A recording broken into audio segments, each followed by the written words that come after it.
네, 앞서 소식 전해드린 대로 이 미국 내에서 트럼프 대통령 탄핵에 대한 여론이 지금 심상치가 않습니다. 탄핵 조사에 찬성하고 또 우크라이나 의혹이 심각하다고 보고 있는 응답자가 절반이 넘는 여론조사 결과가 나왔는데요. 좀 더 짚어보도록 하겠습니다.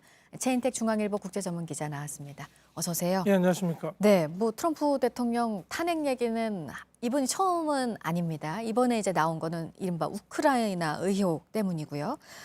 여론도 봤을 때 지금 또 이 사안을 봤을 때 그전과는 좀 상황이 다른 겁니까? 어떻게 보고 계세요?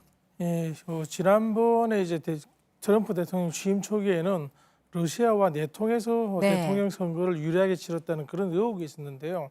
그건 이제 의혹적이고 증거가 없었는데 이번에는 내부 고발자가 있습니다. 백악관 네. 내에서 CIA 요원으로 좀 알려지고 있는데 오랫동안 몇 달 동안에 치밀하게 증거를 조사해서 지난 러시아 의혹이 당시에는 이제 첩보 수준이라면은 이번 우크라이나 의혹은 거의 정보 수준으로 상당히 이제 정확하고 증거도 있는 것으로 그렇게 볼 수 있기 때문에 사정이 다른 거죠. 네, 녹취록도 공개가 되고 그랬으니까요. 네, 지금 의회에서 10월 말 표결 얘기도 나옵니다.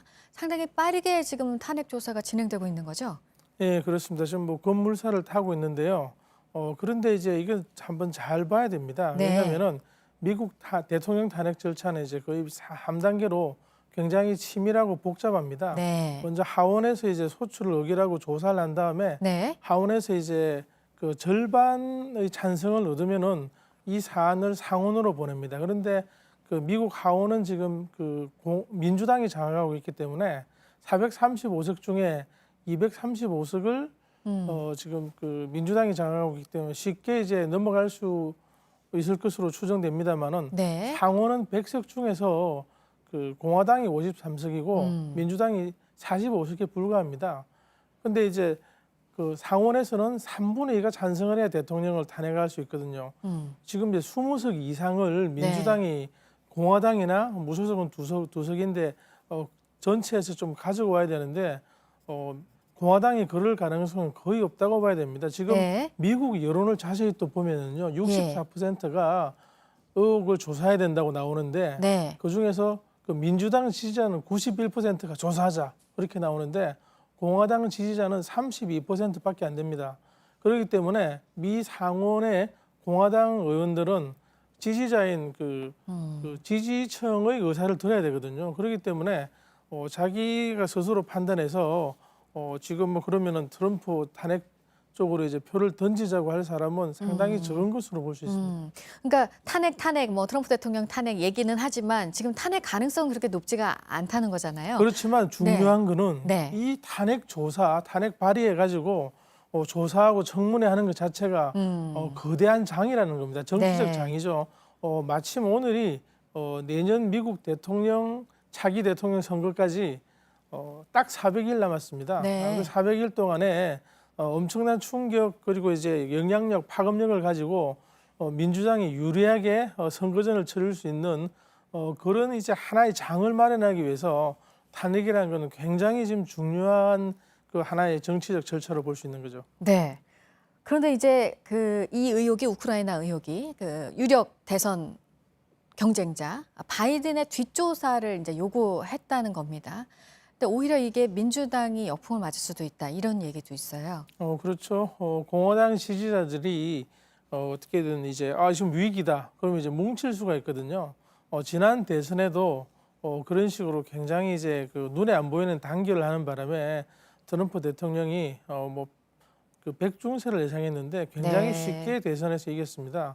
물론 이제 미국 대통령 투표 자체가 국민의 투표수가 아니고 선거인단을 얼마나 뽑느냐에 달려있기 때문에 그 방식이 다르긴 하지만 상당히 이제 많은 지역에서 트럼프 대통령이 우세했습니다. 그걸 봤을 때 지금 조 바이든이 그렇게까지 이제 유리하다고 볼 수는 없습니다. 그리고 조 바이든은 지금 현재 모든 여론조사에서 지난 9월 이후에 딱 하나를 제외하고는 전부 트럼프 대통령과 1대1로 맞붙었을 경우에 이기는 것으로 나오고 있습니다. 그리고 이제 민주당 내 경선에서도 이틀 전 뉴욕타임즈를 보면은 26%로 1위고요.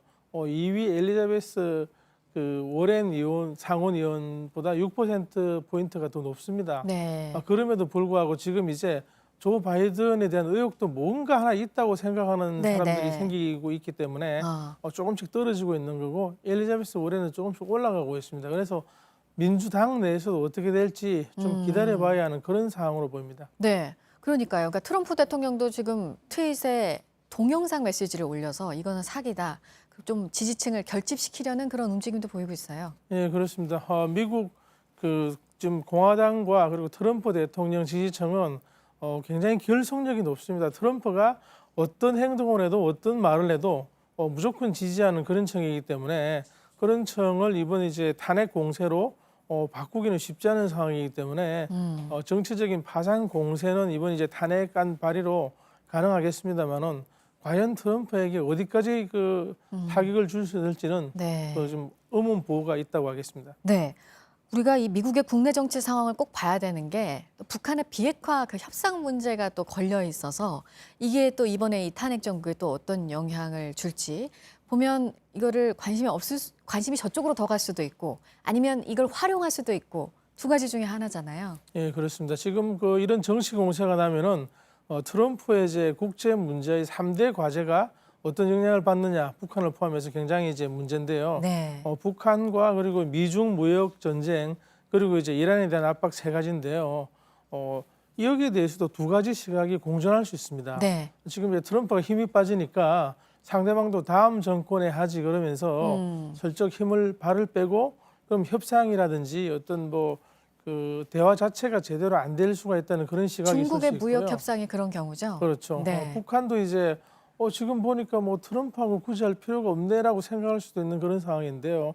다만 지금까지 대화하고 서로 쌓아둔 게 있기 때문에 네. 이럴수록 서로 이제 만들어 보자고 할 수도 있는 거죠. 트럼프로서는 내년 대선 지금 400일 남았는데 뭔가 네. 업적을 하나 만들어서 지금 탄핵 공세를 완전히 이제 업어치게 할 수 있는 그런 걸 이제 하나 내놔야 되는데 사실 보면은 미중 무역 협상보다 네. 북한이 오히려 이제 더 트럼프에게는 좀 더 이제 유리하고 다가서기 쉬운 그런 과제가 아닌가 그렇게 생각해 볼 수도 있습니다. 네, 알겠습니다. 여기까지 듣도록 하겠습니다. 최인택 중앙일보 국제전문기자였습니다. 잘 들었습니다. 감사합니다.